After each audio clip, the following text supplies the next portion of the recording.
both in the private and government sectors. To talk about the topic that is close to her heart, successfully breaking boundaries, women in corporate boards, please welcome the President of Spark Philippines, Mel Alonzo.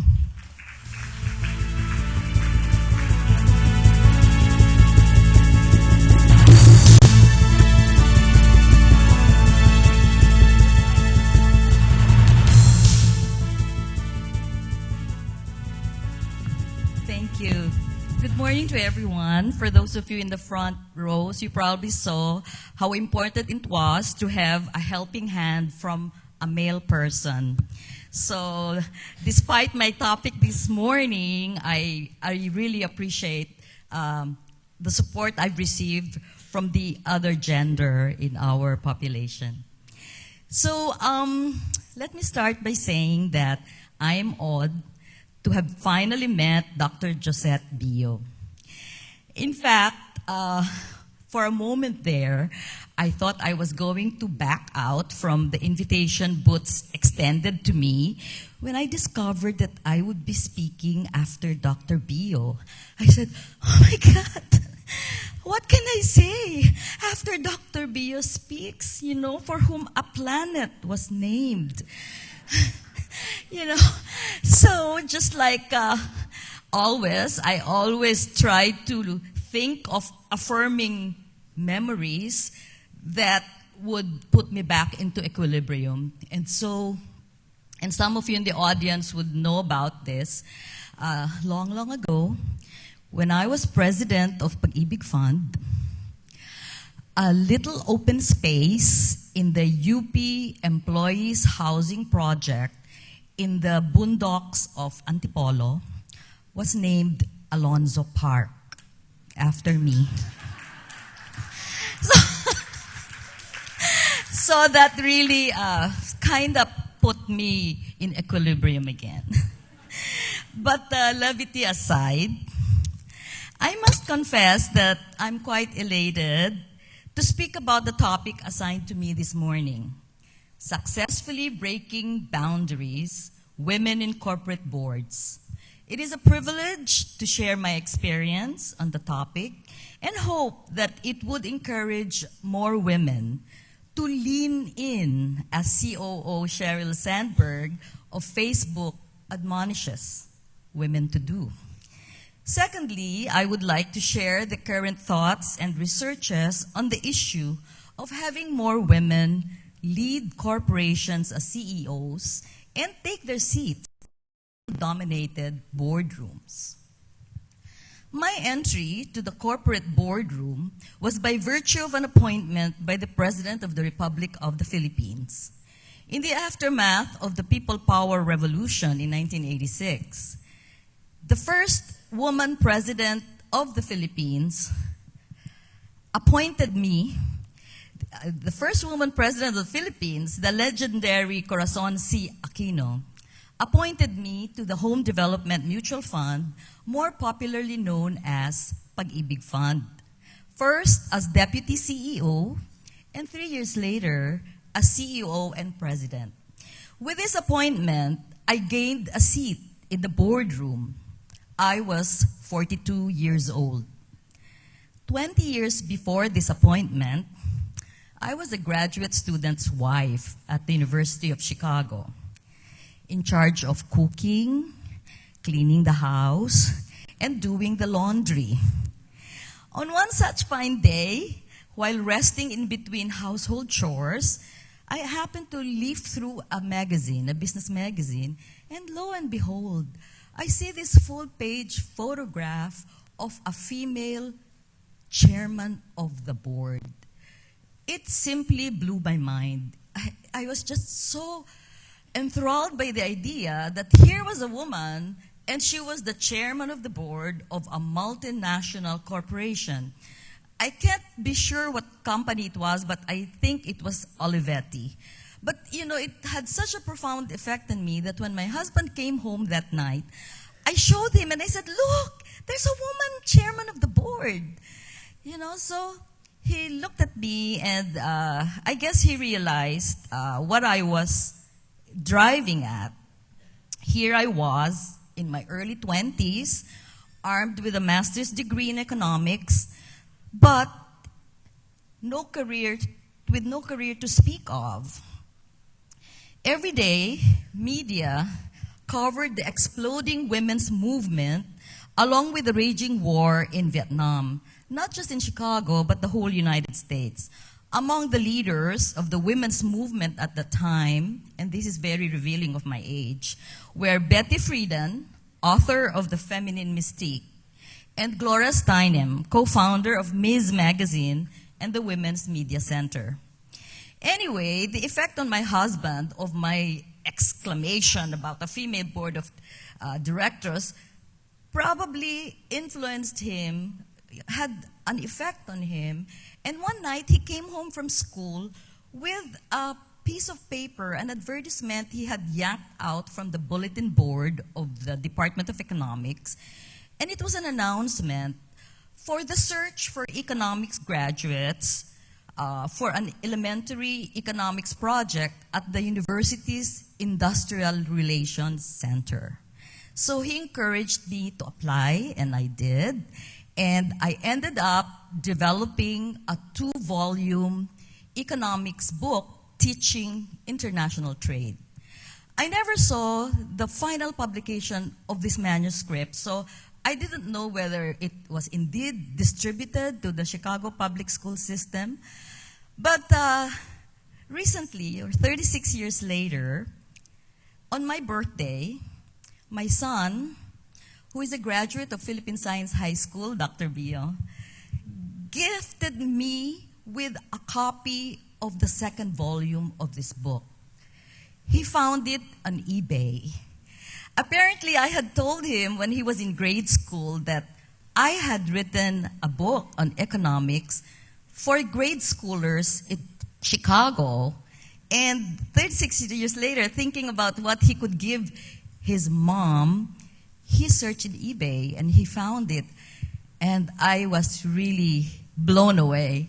I guess I'm telling you this story about my husband and my son because it's very important for me to say that my husband has been very supportive of all my aspirations from the very beginning. And so are my children. And I think that made my journey so much easier because they were behind me. So going back to after that diversion, going back to the 1970s, how has the women's struggle, particularly in their march to the boardrooms and corner offices, proceeded? Released in December 2013, a research by Catalyst, a U.S. group engaged in research and the promotion of business opportunities for women, had the following conclusions, and I quote, "Women are still not making headway when it comes to getting the corner offices and corporate boards.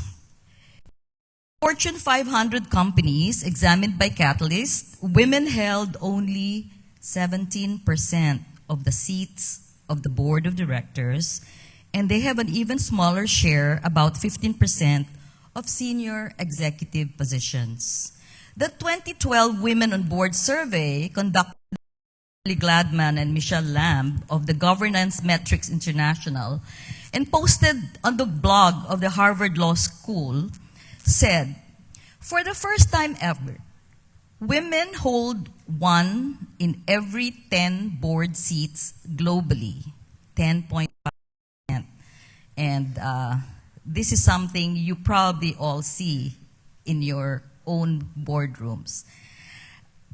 10.5% of the directors in their coverage area, which is a universe of 4,300 companies in 45 countries, are now women.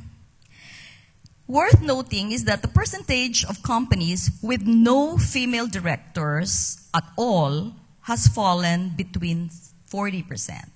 So 60% of all companies surveyed had at least one woman on their board. Some research have shown that at least 3 women directors have risen to the percentage of at least having 3 women directors have risen to 9.8% from 8.5%. This is good because some research suggests, according to Mrs. Gladman, that 3 women directors is a level that constitutes a critical mass which allows women's leadership styles to emerge and come to the fore. In the Philippine setting, however, as we all know, recent researches show that Filipino women have been gaining somewhat substantially. An article published by the Philippine Daily Inquirer, a partner, cited that more women are reaching senior management and board-level positions in the Philippines. Based on the latest survey conducted by Rigas, a global workspace provider, 59% of the Philippine businesses have more than one woman at board level. 2 years ago, only 55% had more than one woman on the board level. It appears that Filipino women executives have a better chance of getting into the boardroom or corner office than her sisters elsewhere in the world.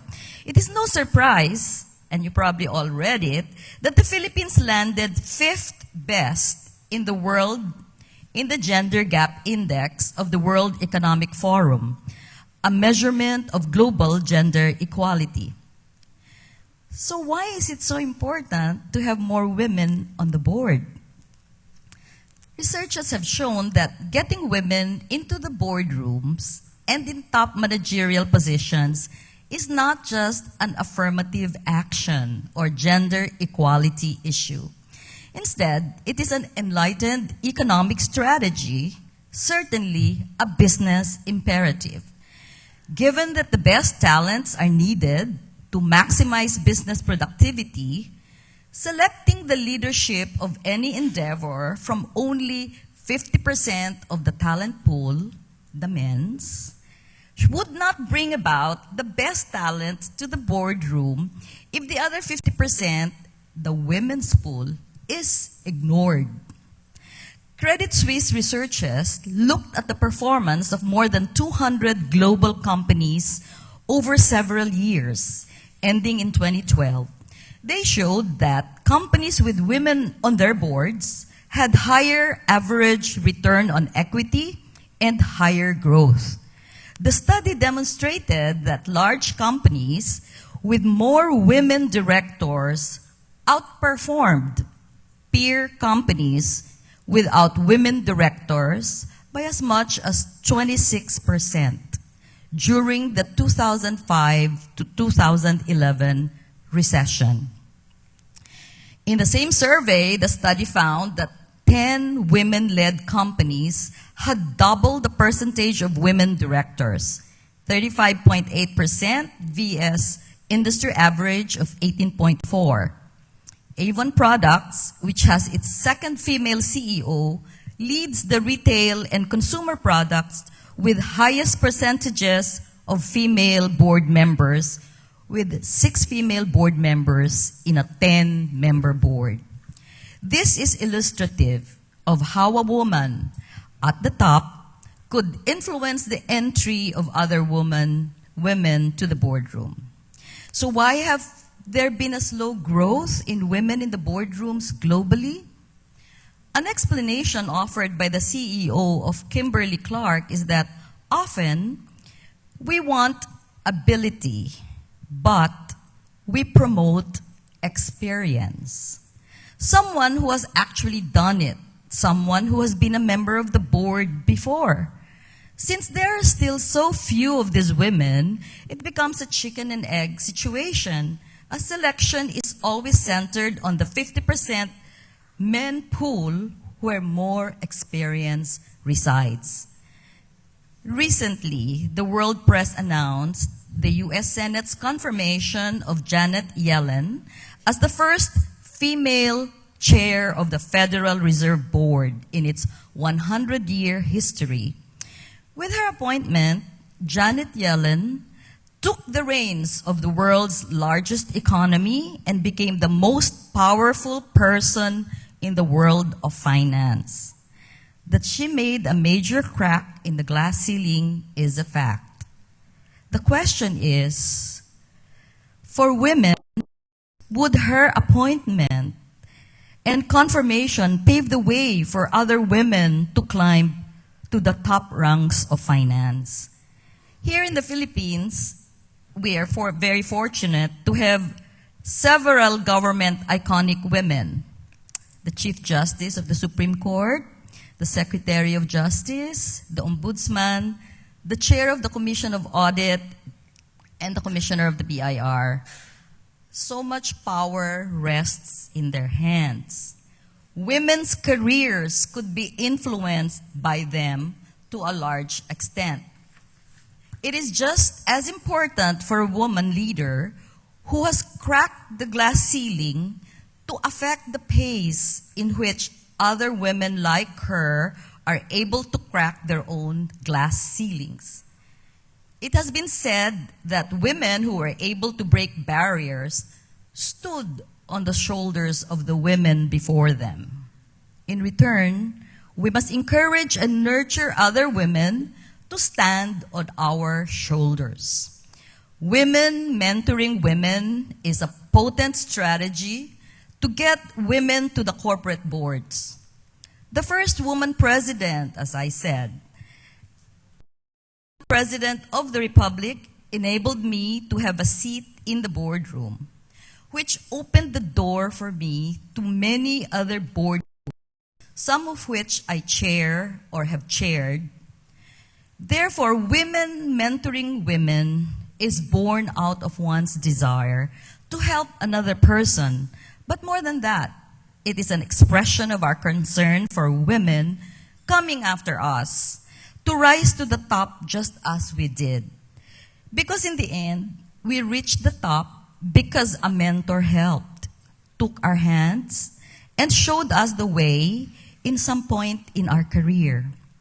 For me, majority of my mentors were women, although there were a few male mentors, the most important of whom was my father. But largely, I was influenced by women women mentors who first of all ingrained in me the value of gender equality, feminism, women empowerment. Women like Helena Benitez, Leticia Shahani, Lilia Calderon Clemente, Evelyn Singson, and she's seated over there, Victoria Garchitorena, Remy Ricken. In measuring success, different people have different yardsticks. For me and other feminists, it means being able to do what is of value to us, having a family, being productive and effective in the work we have chosen to do, and enabling other women to be able to achieve what they've set out to do. It was not all about money. It was more about finding something significant to do and leaving a legacy. Let me tell you my story as I remember it. My father raised me to excel. My mother raised me to be compassionate. So I grew up conscious of the need to be excellent in everything I did, and conscious of the need to be sensitive to other people's feelings and needs. Striving for excellence and exercising compassion are two of the most important qualities which propelled me to successfully break barriers. I couldn't have done it without one or the other. I was the third child of a family of 7 children, and my ate is here at the table, and my youngest sister is also here, Spuri and Nina. We were taught the value of family, dignity of life, and strict work ethics. In telling my story, I will rely on seminal incidents that occurred during my journey, which is illustrative of how I negotiated the corporate terrain. For example, early in my career in an investment house, I founded and became manager of the credit and research department. One fine day, I realized that all the department heads, of course they were all male, had the rank of vice president. I was the only department head who didn't carry the rank of a vice president. So I said, this is a case of gender discrimination. So I set an appointment with my boss, the EVP, and, very calmly, I brought my case to him. I said, what is it that doesn't qualify me to be a vice president or, assistant vice president? He got my point, and in the next board of directors meeting, he had my promotion as assistant vice president approved. So in that investment house, I was the first officer to carry the title of assistant vice president. So even in telling your boss, that you feel that there is that a promotion is in order, it shows your male boss that you are serious about your career, that you're just not going to sit back and wait. That, in fact, you're not just whiling your time being a second breadwinner of the family. That, I am serious about a career. I intend to climb the ladder. And at that point, I didn't know I was going to break barriers. When I became CEO of Pag-ibig Fund, and can you show the collage of photos? No, not this one. The one that you showed. Not much is discussed when one breaks the barrier. For a woman to break it, this is what happened when I became the CEO and a board member. If you look at the photos, I am a lone ranger. The last photo there is the management committee of Pag-ibig Fund. I was the CEO, and the next three officers are, of course, all male. I'm proud to say, by the time I left, this has reversed. There's only one male, and the other three are female. Then the top photo is with the chair of HUDC, Teodoro Katigbak. And you will see that, except for the photo of President Cory there, I am again the only one in the photo, because that was my daily life. I was always surrounded by men. And over there, even my ASEAN counterparts are all male. They are the presidents of their housing agencies, the Asian Coalition of Housing Finance. And these are my counterparts, the last photo from India, Korea, and Thailand. So that was my life as a CEO. I had to prove to everyone that a woman is as good, if not better, than a man without losing your femininity. So when I became CEO of Pag-ibig, I had to face a very difficult test. And this was the reorganization of the fund.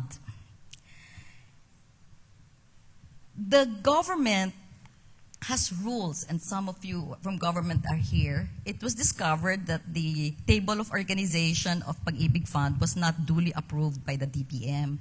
So we had to submit to them, and they approved to give Pag-ibig Fund 3,000 positions. So the board of Pag-ibig decided that only 1,200 of the 3,000 positions would be filled up.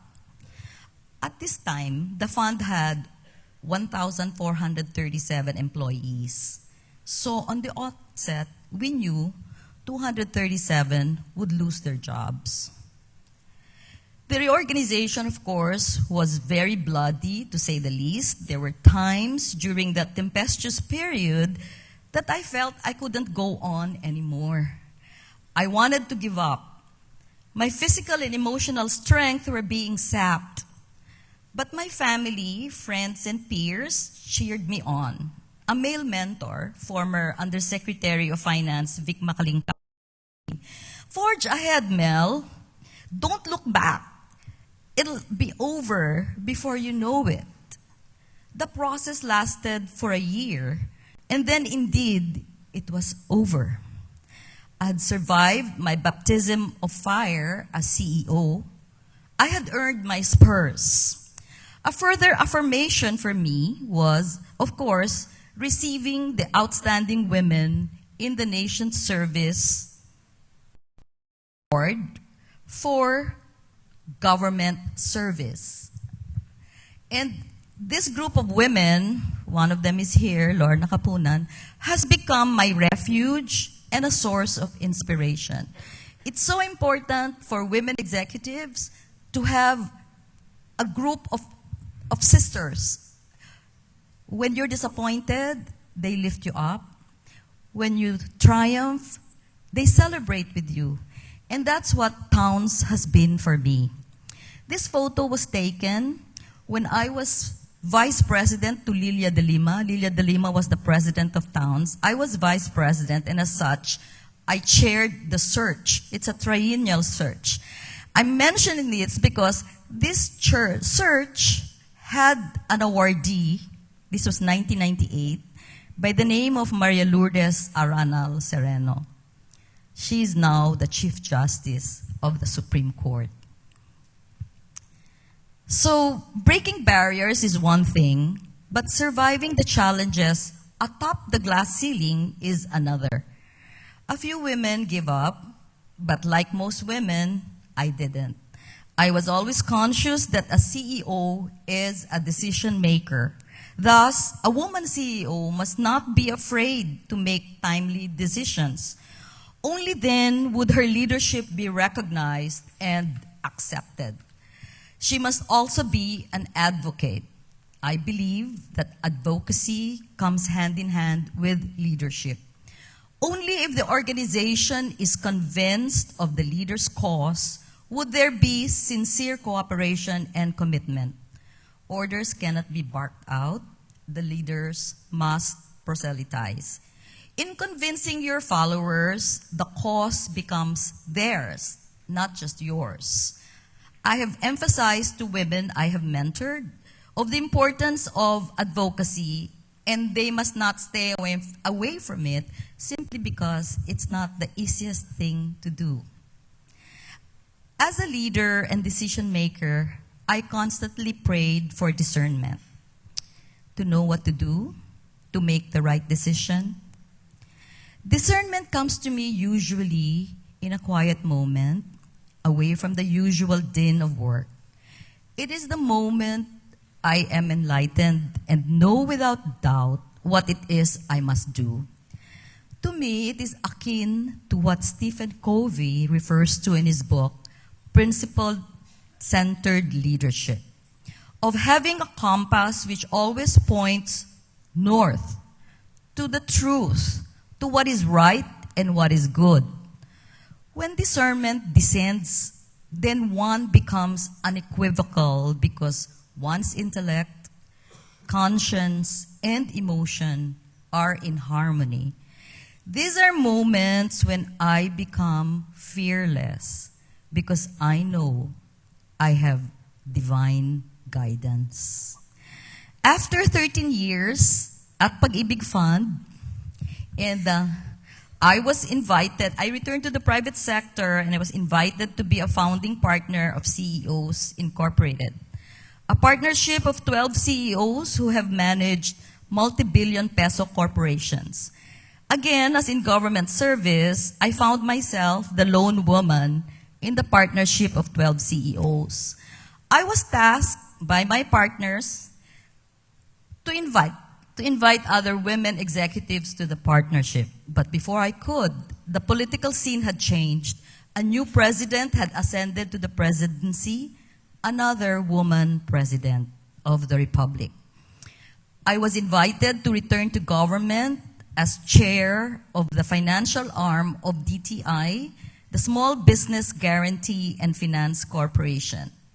My first task was to merge another government agency with a similar function to SBGFC. For those of you in government, you know that this is a very rare phenomenon. It hardly happens that one government agency is being merged with another. So my first task was again to make decisions on people's livelihood, their careers. And because I was going through the process the second time, it was easier for me emotionally. But for those whose livelihoods and careers were affected, of course, it was so terrible for them, and the decision maker just to hold herself. And thus, this is when you say, tibay ng loob ang kinakailangan mo. Dahil pag hindi, bibigay ka din. Kasi syempre, yung iba, nag-iiyakan, they lost a position. But I guess this is why experience is so important in the boardroom. Because once you've gone through it before, then, you're ready for it, you've steeled yourself, and you more or less know what's going to happen. When I reached the age that qualified me for voluntary retirement from full-time government service, I opted to take advantage of it. That was 6 years ago. I've since remained active on the board level of government and private organizations, one of which is I sit as an independent director of ACM Land Holdings, whose managing partner. So I'm very proud of that. Then most recently, my fellow women activists and I, including your chair, formed Spark Philippines as a continuation of our advocacy for the empowerment of women. Even in our retirement years, the journey continues. So to conclude, allow me to say that I believe that it is not enough for women to break boundaries and crack the proverbial glass ceiling. They must also take it upon themselves to use their positions to enable other women to follow them to the top. The so-called old boys club must have a counterpart, Women Leaders Network, who would support aspiring women through mentoring and outright recommendation for inclusion to top management. If all women leaders consciously espouse this advocacy, gender gap in the corner office and boardrooms would be closed at a faster rate. So together then, let us aspire to reach the tipping point where the women's clamor for an equal sharing of the corporate and political powers be evenly shared by the genders. We women hold half the sky. Let it be so in corporate boardrooms. Thank you. Thank you very much, Mel. Can we ask you to stay on stage, please, to answer one or two questions? We still have time for one or two questions. Thank you. That was inspiring. The only woman in a lot of boards there and a lot of pictures. So I'd like to open the floor for some questions. Yes, baby. Can we have the microphone, please? Our next speaker actually has a question. That's lovely. I know Mel very well, and we sit also on a few corporate boards. I just want to ask, since you mentioned about the need for women to have advocacies, and of course the women in GOCCs actually make a lot of difference. Can you give us some ideas on how women in the boards of government corporations, I understand there are a lot of women representing government here, could make a difference in terms of promoting good governance in their respective institutions? Thank you. Okay, thanks, Baby. Baby's husband, of course, was corporate secretary of Pag-ibig Fund for the longest time. And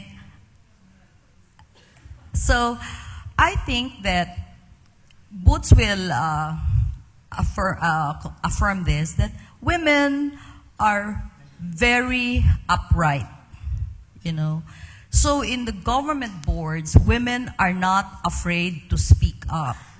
When they see something wrong, they say it. Some male directors, I don't know, they're more inclined to this kakahiya, the old boys club, you shouldn't put down the other person. Diba? But the women, you can see that they're really very frank and they candid when they say, why did you, what you did is wrong. So it's like, this is why some of the researchers say that women in the board affect the quality of the board. Because when the men see that there is a diversity of opinion and style of leadership, then they try to do their best. They have to be as good as the women on the board. Because frankly speaking, for those of you in the boards, diba, kahit isa, dalawa, like Boots and I, dalawa lang kami sa BCDA board, or tatlo, you really make a difference because you are not afraid to speak up. You call a spade, and so let the chips fall where they might. I don't know why, June, maybe you'll say this later. I find the men are more reticent about saying that's wrong. It's like it's hard for them to say what you're doing is wrong. That's against regulations. So that in the GOCCs, it's really very important to have women on the board.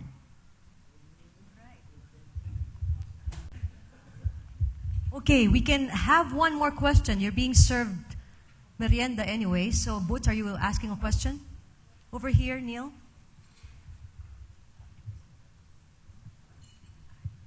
Mel has been in government as well as private boards. Perhaps you might want to share with the women here, is there a difference? Did you have to change your style of, And what are the differences or the challenges of sitting in government boards where you are there as stewards of the state's assets? Perhaps you can share that with us. Well, if you come from a private sector like I did, you could get into trouble when you get into government because, and I did, because I come from the private sector where I believe that your word is as good as gold. You stand by what you say. So when you tell an employee, oh, you want to retire? Okay, this is what your retirement pay is going to be. And no one is going to debate that. When I was with Pag-ibig, when we had the reorganization, some of them opted for retirement. And they were supposed to receive a certain retirement pay. What we didn't know was the approval from the office of the president was not signed by the executive secretary. It was signed by the deputy executive secretary, and for the COA, that wasn't good enough. So they had findings that our disbursements of millions of pesos were illegal, and they must all be refunded. I was really ready to die because people had left the organization, they had gone abroad on the basis of what he said, going to be retired and this is your money, the package. How could we ask them to return it? So anyway, I continued signing the checks against the advice of my deputy who was saying, you're going to be jailed for that, Mel. So this was the time I was still not adjusted to the government regulations that when DBM or COA tells you no, that's a no. So I had to work, so of course all these disallowances, I had to work 3 years to get it cleared. And I had to sign an agreement that I will never do it again. That I was doing it in good faith and I promise never to do it again. And that is thanks to DBM Secretary Ben Jokno at the time. Did you have 100 times? Okay. I think I can question from the floor? No question? So one last question on my end. Again, I had to Dr. Bio. If there's one single thing that a career or a corporate or a government woman who is trying to climb the corporate ladder the simplest thing that she could start doing now so she can break glass ceilings, what might you be able to advise her? Oh, I will have to give a very long answer. But, the first thing she has to do now is, of course, focus on her job. Because you have to have the proficiency. You cannot just get promoted because you're a woman. I mean, I think I should dispel the notion that I am for women at all costs. No, you have to merit your promotion. So the first thing, what you should be doing today and in the past is to master your craft, master your profession, so that when the opportunity arises that there is opening for a promotion, then you are ready. You are ready for it because you have focused, you have worked hard. Hard work is always there. And you have to be well informed about what's going on in the world because now it's so competitive. You have to be knowledgeable about everything. So focus, focus, focus, but at the same time, be aware of your environment. So thank you very much. So you're saying to build on those capabilities to earn that spot, right? So thank you very much. A warm round of applause, please, for Mel Alonzo. And may we call on, once again, Women's Business Council Chair, Boots Garcia, to give our token of appreciation to Mel.